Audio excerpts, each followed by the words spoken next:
Ndiaïdia, bonjour. Bonjour. Voulez-vous bien vous présenter aux auditeurs de Radio Sénégal et présenter Saltis? Oui, merci beaucoup. Moi, je m'appelle Ndiaye Dia. Je suis ingénieur de recherche en intelligence artificielle et fondateur de l'Institut des algorithmes du Sénégal. Et par ailleurs, je suis le coordonnateur du Salon international des algorithmes, des sciences, technologies et de l'innovation du Sénégal, le SALTIS. Donc, qui est un événement annuel sur l'intelligence artificielle et les algorithmes qui vise à réunir l'écosystème des acteurs qui portent l'innovation technologique au Sénégal. Ceci pour vraiment booster l'écosystème afin de faire du Sénégal un hub technologique. Alors, vous l'avez dit, durant 2 jours, vous avez réuni à Dakar des experts des technologies, de l'information et de la communication pour la troisième édition du Salon international des algorithmes, des sciences, de la technologie et de l'innovation du Sénégal, Saltis. Donc, quel était le but visé? Oui, le visé du Saltis, c'était donc de réunir l'écosystème des acteurs qui portent l'innovation technologique avec un focus particulier sur l'intelligence artificielle et ses algorithmes. Donc, c'était des chercheurs, des professeurs d'université, des enseignants, des entrepreneurs et même des investisseurs, également des jeunes étudiants. Donc, ça, c'est un volet très, très important du Saltis pour qu'on puisse ensemble donc échanger, faire des partages d'expériences. Également, les plus expérimentés puissent partager leur vision, leur expérience afin d'aider le Sénégal dans une construction maîtrisée de son écosystème d'intelligence artificielle. Donc, on a la forte envie, bien sûr, de placer le Sénégal au top classement des pays africains les mieux préparés pour implémenter l'intelligence artificielle au service du développement économique et social. Donc, ça, c'est vraiment le but du SALTIS. Durant ces 2 jours-là, certainement, il y a eu des partages d'expériences. Est-ce que vous êtes sorti satisfait de cet événement et est-ce que les recommandations issues de ces séances de partage pourraient aider le Sénégal à atteindre son objectif dans la souveraineté numérique et scientifique comme voulu par les nouvelles autorités? Oui, nous sommes très très ravis à l'issue de ces 2 journées, parce que nous avons pu quand même réunir une belle audience, donc un public attentif et passionné des enjeux de l'intelligence artificielle et des technologies émergentes. Ensuite, pour bien sûr les recommandations, là, il y a un rapport qui est en cours de préparation qui va décliner les recommandations fortes faites lors des 2 journées du SALTIS. Et sur ce rapport-là, nous allons vraiment avancer également les partages d'expériences qui ont été faits au niveau des 2 journées du SALTIS. Et également, nous allons y décliner les impacts très très positifs des 2 premières éditions. Donc, juste pour rappel, avant la première édition du SALTIS en 2022, le Sénégal n'avait pas encore une stratégie nationale d'intelligence artificielle. Donc, à l'issue de la première édition, nous avons émis des recommandations parmi lesquelles il faudrait que le Sénégal adopte une stratégie de l'IA, ce qui a été fait et adopté en fin 2023. Et donc, avant l'adoption, le Sénégal était en 15e place sur les pays les mieux préparés en Afrique pour l'adoption de l'IA. Et après la rédaction de cette stratégie, le Sénégal a gagné 8 places en occupant désormais, je pense aujourd'hui, on occupe même la 6e place.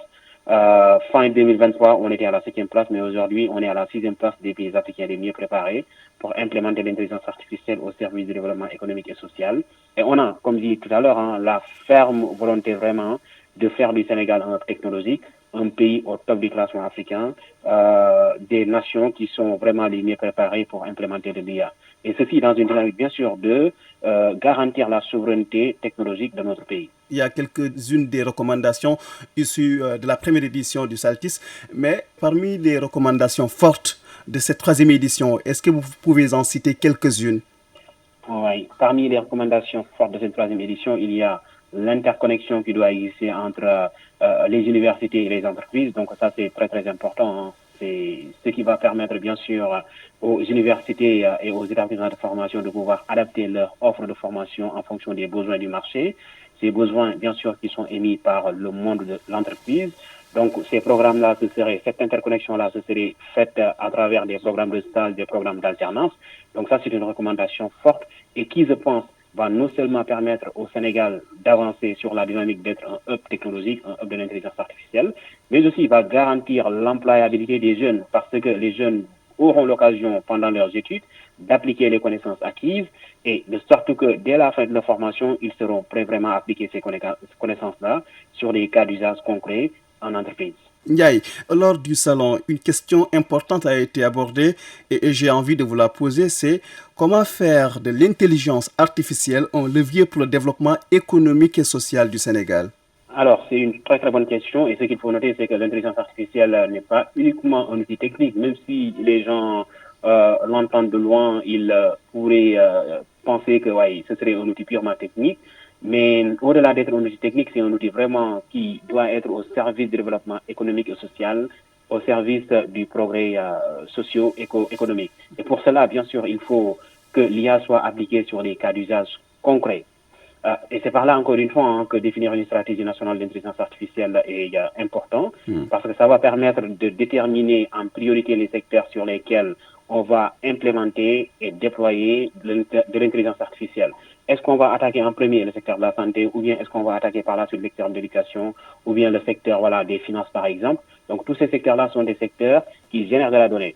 Et dès l'instant qu'il y a de la donnée, l'intelligence artificielle pourrait être la bienvenue pour aider à gagner de l'efficacité, à créer également plus d'économies et à voilà, être dans une dynamique d'émergence économique.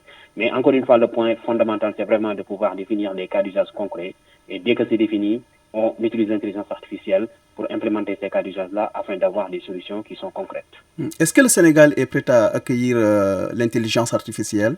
Oui, le Sénégal est bien sûr prêt à accueillir l'intelligence artificielle et je peux dire que le Saltis a joué un rôle très très important sur cette préparation-là du Sénégal. Encore une fois, en réunissant l'écosystème, mais également en émettant des recommandations qui sont fortes, qui permettent bien sûr le Sénégal de maîtriser sa marche sur une implémentation utile et responsable de l'intelligence artificielle. Donc, on a des universités qui ont des offres de formation très très riches. Nous avons également des écoles de formation. Il y a également des activités de recherche qui sont portées par des laboratoires.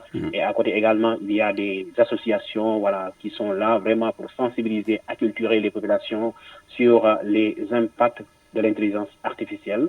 Donc, je peux dire que le Sénégal voilà, est sur la bonne voie. Mais encore, il reste du travail. Et je pense que voilà, avec la vision des nouvelles autorités, donc ce travail-là sera fait et on arrivera vraiment à faire du Sénégal un hub de l'intelligence artificielle. Mesdames, Messieurs, je rappelle que vous suivez votre rubrique TIC sur Salam Sénégal. Notre invité, le coordinateur du SALTIS, Salon international des algorithmes, des sciences, de la technologie et de l'innovation du Sénégal.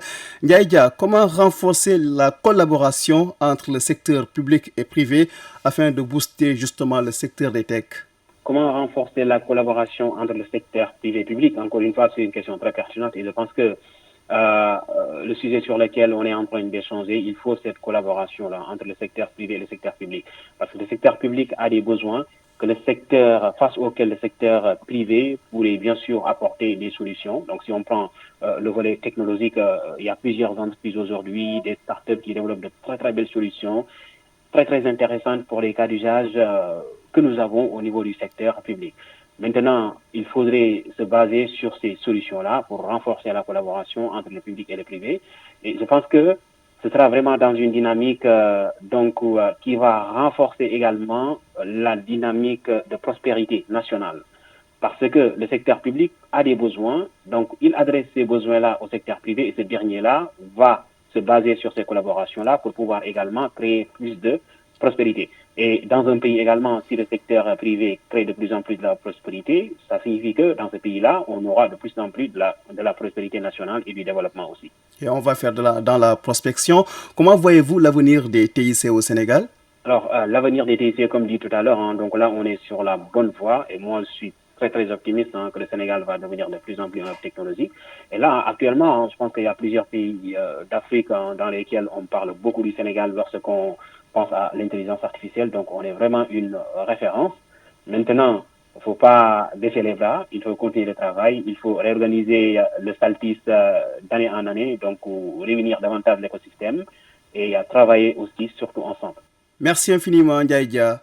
C'est moi qui vous remercie. Je rappelle que vous êtes le coordinateur du SALTIS, Salon international des algorithmes, des sciences et de la technologie et de l'innovation du Sénégal. Merci également à vous, fidèles auditeurs. Vous pourrez retrouver ce numéro de votre invité TIC sur les plateformes numériques de Radio Sénégal. Rendez-vous la semaine prochaine.